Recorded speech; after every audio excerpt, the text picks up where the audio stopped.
Oh, c'est ça, ça. Oui, cette musique là. Là.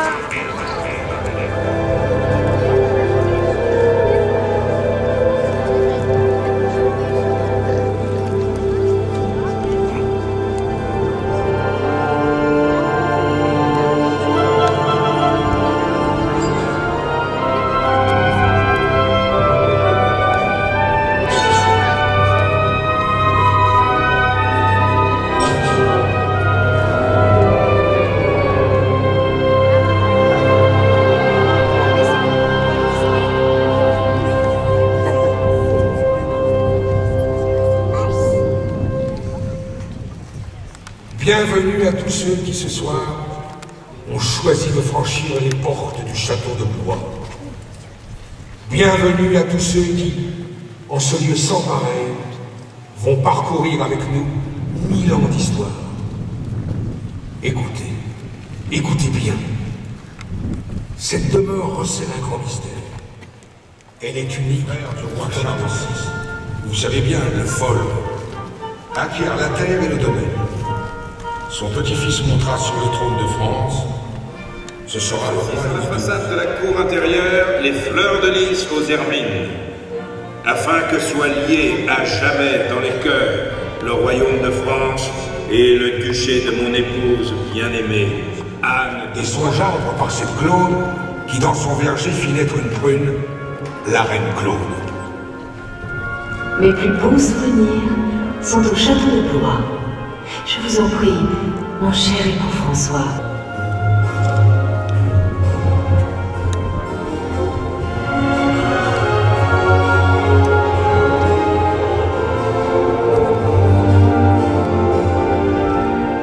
Le résultat, cette façade à 2 étages, cette corniche, ce balcon, cet escalier à claire-voie, chef-d'œuvre de la Renaissance transposé d'Italie en France.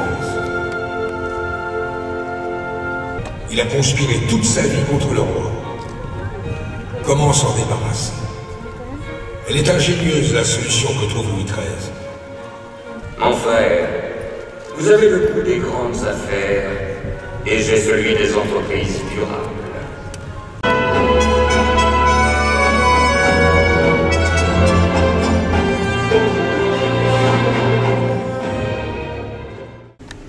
Dieu m'a confié la mission de bouter les Anglais hors de France. Dieu me donnera la force qui me manque. Je jure, aujourd'hui, de ne plus te quitter, de chevaucher avec toi étrier contre étrier, jusqu'à la mort. La tienne ou la mienne?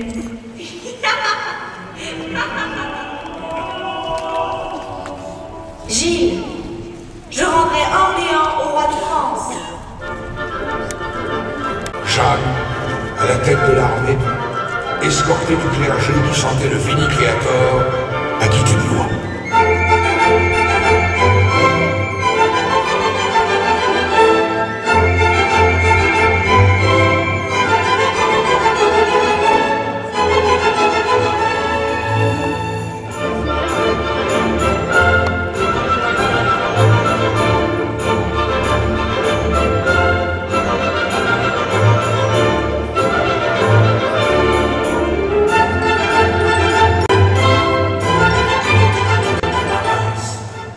Au bout de la route, elle trouvera la trahison.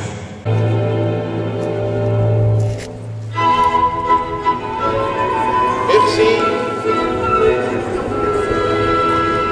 Merci d'avoir répondu à mon invitation et d'être venu ce soir, vous, messires, et vous, mesdames, retrouver Charles d'Orléans, votre prince, à l'occasion de ce tournoi de poésie que j'aime tant, vous le savez, à présider. Les abrasiers frissonnent tout ardent, nu comme un verre, vêtu en président. Je ris en pleurs et attends sans espoir, confort reprend en triste désespoir. Superbe. Magnifique.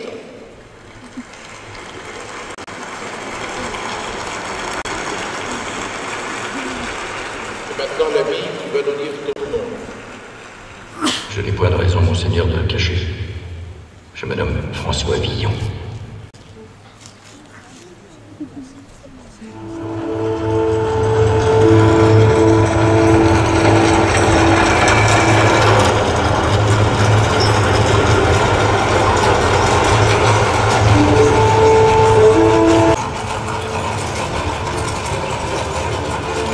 8 décembre 1501, une escorte de 600 cavaliers défile dans les rues de Blois. L'archiduc d'Autriche et son épouse, venant de leur province de Flandre, traversent la France pour regagner l'Espagne. Le roi Louis XII accueille au château ceux dont l'histoire fera un couple lié à jamais sous le nom de Philippe le Beau et Jeanne la Folle. Près de lui, voici l'héritier du trône, le petit François, qui sera un jour François Ier. Frémissant de la jeune force qui monte en lui, il est toujours prêt aux exercices du corps et de l'esprit, aux joutes et aux tournois. Mais en cette année 1501, il tremble, François d'Angoulême. Le roi Louis XII, certes, ne peut le déshériter, mais il veut marier sa fille Claude de France au fils de l'archiduc, le futur Charles des États généraux. Il va supplier le roi d'annuler le traité pour rendre à la France sa force et son unité. Moi, François Ier, roi de France, par la grâce de Dieu, j'ordonne ici, en mon château de Blois, que l'on fonde la vaisselle d'or du roi Louis XII afin d'en retirer 1 million d'écus. Ainsi pourrai-je réunir les hommes, les armes et les chevaux pour conquérir en Italie ce qui est mon bien et ce qui est mon droit, Milan.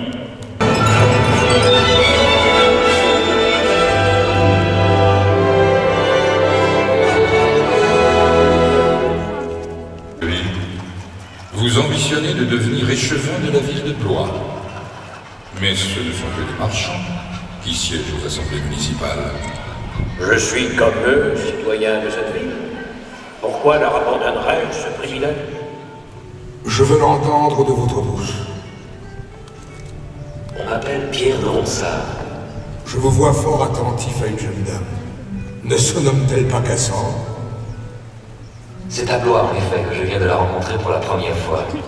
Elle est fille d'un banquier florentin. Et je sens déjà que pour elle, je vais écrire bien des vers. Merci, Cassandre. Mignonne, allons voir si la rose, qui ce matin avait éclose sa robe de pourpre au soleil, n'a point perdu cette véprée. Les plis de sa robe pourprée, et son teint au vôtre pareil. Il a 20 ans, le roi Henri III, qui a fui Paris pour se réfugier à Blois, vient d'y convoquer les États généraux.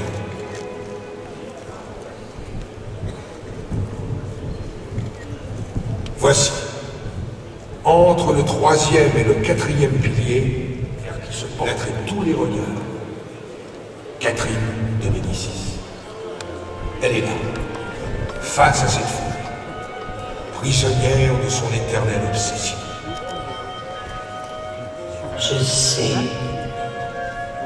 Je sais bien ce qu'ils pensent tous. Voilà la reine de la Saint-Barthélemy. Voilà celle qui a fait couler le sang des Huguenots.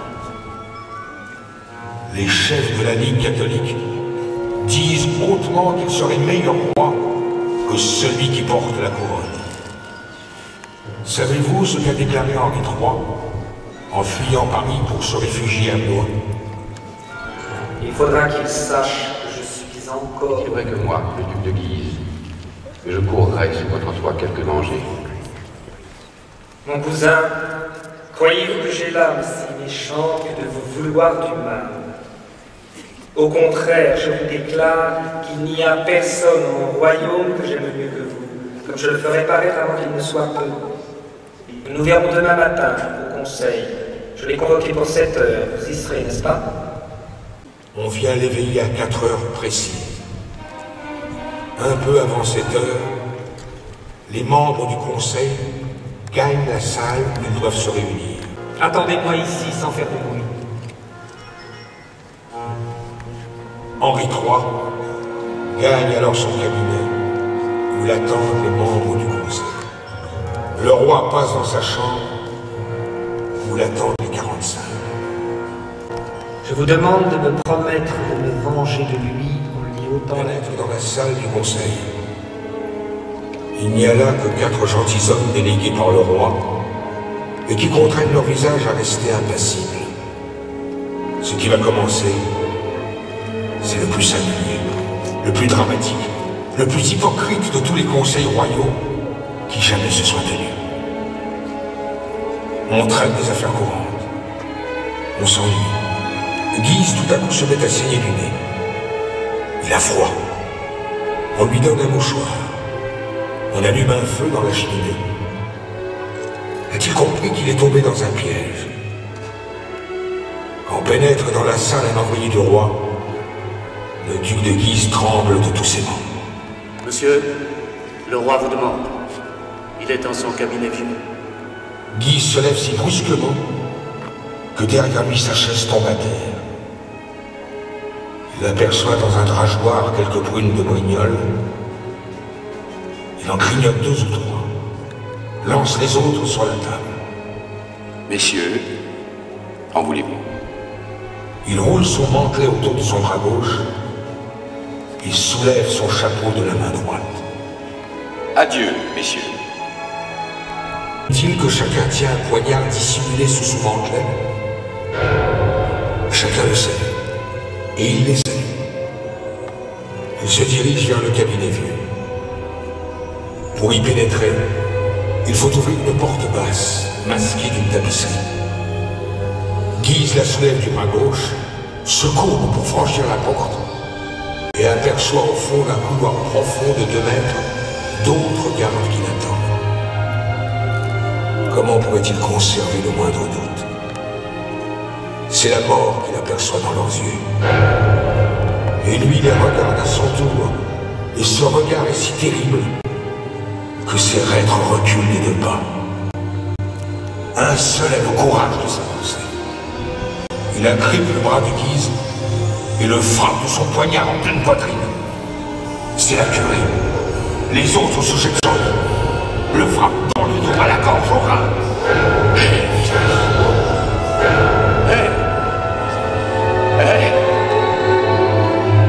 Quelle trahison! Littéralement lardé de coups, il s'effondre pesamment sur le sol. Dans ses chausses, on trouve une petite bourse. Et dans celle-ci, un billet que l'on tend au roi. Voilà, messieurs, ce qu'il a écrit au roi d'Espagne et qui confirme sa haute trahison. Pour entretenir la guerre en France, il faut 700 000 livres tous les mois. Le roi recule de 3 pas. Le regarde. Il paraît encore plus grand mort que vivant. Catherine de Médicis rendra son âme à Dieu. 6 mois plus tard, Henri III tombera à son tour sous les coups de poignard du moine Jacques Clément.